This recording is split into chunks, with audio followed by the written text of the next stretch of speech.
Maraming content creator o online entrepreneur ang mabilis mawala ng gana. Hindi dahil wala silang kaya, kundi dahil atat agad sila mag-earnings. Gusto agad kumita, gusto agad may benta, gusto agad may results, gusto agad may earnings. Pero may isang katotohanan na madalas hindi itinuturo. Hindi ka agad yayaman sa online kung wala ka pang community na nagtitiwala sa'yo. Kasi ang earnings hindi lang galing sa content, kundi galing sa tiwala ng mga taong nanonood sa'yo. Sa simula, normal lang na wala ka pang loyal audience. Normal lang na kunti pa ang views. Normal lang na parang walang pumapansin. Pero ang mali, kapag doon ka tumigil. Kasi ang mindset ng baguhan, kadalasan ganito. Bakit wala pa akong kita? Bakit hindi pa ako nagbo-boom? Bakit yung iba ang bilis umangat? Pero ang mas tamang tanong ay ito.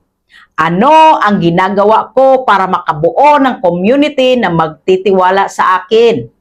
Ang community, hindi yan nabibili, hindi yan minamadali, at lalong hindi yan nakukuha sa isang viral post lang. Ang community ay binubuo sa consistency, sa araw-araw na paglabas mo, sa araw-araw na pag-share ng value, sa araw-araw na pagiging totoo mo sa audience mo. Isipin mo to. Ang taong kumikita online ngayon, hindi yan sumikat overnight. May mga araw din yan na walang nanonood. May mga post din yan na walang likes. May mga pagkakataon din na gusto na niyang sumuko. Pero nagpatuloy siya kahit walang assurance. Kasi ang sikreto ng earnings, hindi viral moment. Ang sikreto ay trust accumulation. Habang tumatagal, habang paulit-ulit kang nagpapakita ng value, doon unti-unting nabubuo ang loyal community mo. At pag mayroon ka ng community, doon napapasok ang earnings.